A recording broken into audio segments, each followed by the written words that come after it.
Hey everybody, it's Ron from Pick Dawgz, and this is Ron's Bank Shot Breakdown. We're going to go over 5 college basketball games for Wednesday, January 22nd, 2025.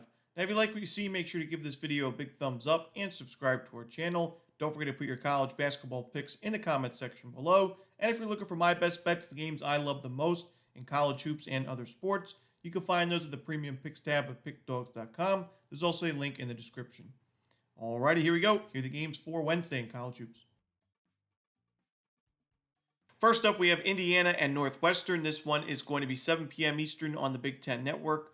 Now, Northwestern, I think, is the much better team in this game from a shot quality perspective, and I also think they'll win the turnover battle in this ball game. They do a great job at forcing turnovers and taking care of the basketball compared to Indiana, which has struggled there this season. And when you look at Indiana, they got the nice road win that last game against Ohio State. That was an overtime victory by 1 point. But we've mentioned that the Hoosiers have not been great on the road in conference play in recent seasons, and that win was their first road win of the year. Before that, they lost by 25 points against Iowa and by 17 to Nebraska in the other true road games in conference play. So I think Northwestern, it's not easy to play, after back-to-back overtime games, but Indiana's in the same boat because they just played an overtime game in their last contest on Friday. So I don't expect a letdown from either team, but I do think Northwestern, the better team with the home court advantage, grabs the win and the cover. Next up, we have LaSalle and St. Louis. This one is 8 p.m. Eastern on ESPN+. And we took St. Louis over St. Bonaventure on January 8th, and that was a 5-point win and cover. I like St. Louis in this game. They've played really well in conference play. We mentioned, at the beginning of the season, we talked about St. Louis in their first game against Santa Clara, talked about how this is a very talented team, and the program is definitely headed in the right direction under Josh Schertz. But they were a bunch of players from different rosters and a lot of players from Indiana State. I thought it was going to take a little while for this team to gel, and they have a lot of D1 experience, but like I said, not a lot of returning production. They did struggle a little bit early on in non-conference play. They ended non-conference play on a 3-game losing streak, losing to teams that you would expect the Billikens to beat: Illinois State, Wofford, Grand Canyon. But now we've seen them in A10 play pick up nice wins over St. Joseph, St. Bonaventure, and they are 4-1 in a conference. LaSalle is a tough team, but this is a large spread for good reason. The Billikens play well at home, and I think they are the much better team, by a good margin. LaSalle does a good job of taking care of the ball. They're a good defensive rebounding team. They do the little things right, but for me, not a good enough shooting team from the free throw line, from the floor, to be able to keep up for 40 minutes. This is a very good St. Louis offense. I think they score a ton of points in this game, hit a ton of threes, and I think they just run away with this game in the end. So give me St. Louis. I'm laying the points. Next up, it's Texas A&M and Ole Miss. This should be a great game in the SEC, 9 p.m. Eastern on ESPN2. Texas A&M so far on the road this season, mixed results. We saw their most recent true road game at Kentucky, very tough place to play. That was a 12-point loss. Their defense really struggled in that game, giving up 81 points. But before that, we saw a win at Oklahoma. We've seen them win a semi-road game against Purdue in non-conference play by 4 points. They were competitive but didn't get the win against UCF at the very beginning of the season. So A&M, not necessarily a team I'm looking to back or fade when they're playing in these true road spots in conference play, but I like the matchup for them in this game. Ole Miss in their last game against Mississippi State, in the first half of that game, they got crushed on the offensive glass, and it was one of the big reasons why the Bulldogs had at one point a 14-point lead. I think at halftime they had a 7-point lead or so, or 9-point lead. Mississippi State was getting a ton of second chance looks, and they're a decent shooting team. So when you're giving them second chance opportunities, they're going to be able to make it pay. A&M is the #1 offensive rebounding team in the country this year. So while they're not a great shooting team, they should get a lot of second chance opportunities on the offensive side. They should get to the free throw line a ton as well. A&M really relies on getting to the charity stripe to score about 23% of their points from the free throw line. That bodes well against Ole Miss as well, because the Rebels have taken a lot of fouls this season and have gotten into foul trouble early in games. So I think A&M just matches up well. I think Ole Miss is a very strong team this year, a good shooting team.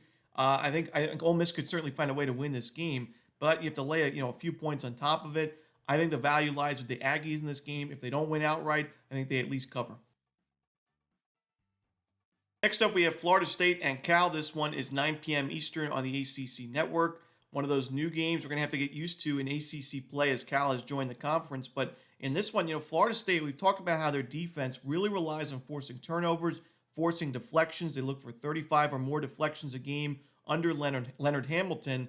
And, Cal at the beginning of the season really struggled at turning the ball over. And still overall this year, their numbers aren't great on paper. The thing is, though, in Cal's 7 ACC games this season, they've really improved the turnovers on the offensive side. They've only lost the ball about 12% of their possessions in ACC games. That's the best in the conference. So they've really improved there. And I think that bodes well for them in this game at home. Cal, I think shot quality wise is underrated. I think their defense is better than what we've seen. They take pretty good looks offensively. They're a good rebounding team on the offensive side. They get to the free throw line. They make their free throws, which is really important against Florida State because they will take a lot of fouls. They're an aggressive defense. They're looking to force a lot of turnovers, but they'll take fouls as kind of a side effect, and Cal should be able to benefit from that. Cal's coming off the close win at NC State. You could say maybe a little bit of a letdown spot, but I still think with Cal's 2-5 record in conference play, it's go time now to try to pick up some wins, winnable games in conference play, and I think this is definitely one of them. I'm going to go with Cal in this game on the money line, or you could take the 1.5 points. Next up, we have San Diego State and Air Force. This one is 10 p.m. Eastern on CBS Sports Network. Air Force is 3-15 this season, 0-7 in conference play. They're on an 8-game losing streak. I know it's not easy backing the Falcons right now, but for me, they're playing at home, playing with revenge. They lost in blowout fashion the first meeting against San Diego State. And San Diego State, in my opinion, I've mentioned a few times, nowhere near as good a team as they've been in recent years when we see them go on big runs, make it to the national championship game. I think San Diego State ends up missing the NCAA tournament this year. I think they end with a losing record in conference play. And I look for Air Force to flirt with an upset win, but at the very least cover the number in this game. San Diego State's not in great form right now. They've lost 2 of their last 3 games. Both of those were basically blowout losses. I mean, the game against UNLV, an 8-point final score, but San Diego State was a big favorite in that game. So they failed to cover the spread by almost 20 points. New Mexico, they lost by 14 points on the road. Their offense really struggled. I think San Diego State, we've seen offensively a team that struggled to shoot the basketball. They're ranked 270th in 2-point field goal percentage, 294th in free throw percentage. They rely on that strong defense, but even the defense, I think from a shot quality perspective, is nowhere near as good this year. Air Force may be a volatile team, and that defense certainly struggles. They turn the ball over quite a bit, but they take a ton of threes. They make them at a good rate. They're even a solid 2-point shooting team. If they can get hot from the floor early on, I think it's enough to cover the spread by the end of the game. In a low-scoring game, you look at the total for this game, is in the 120s right now, so already not a lot of points to play with. It makes getting 14.5 points even more valuable. Give me Air Force plus the points and a sprinkle on the money line to end the night. And that's it. Those are the games for Wednesday in college basketball. Hope you enjoyed this video. If you did, don't forget to hit that like button and subscribe and put those college basketball picks in the comment section below. Again, if you're looking for my best bets, you can find those at Pick Dawgz Premium. As always, this is Romanelli. Good luck.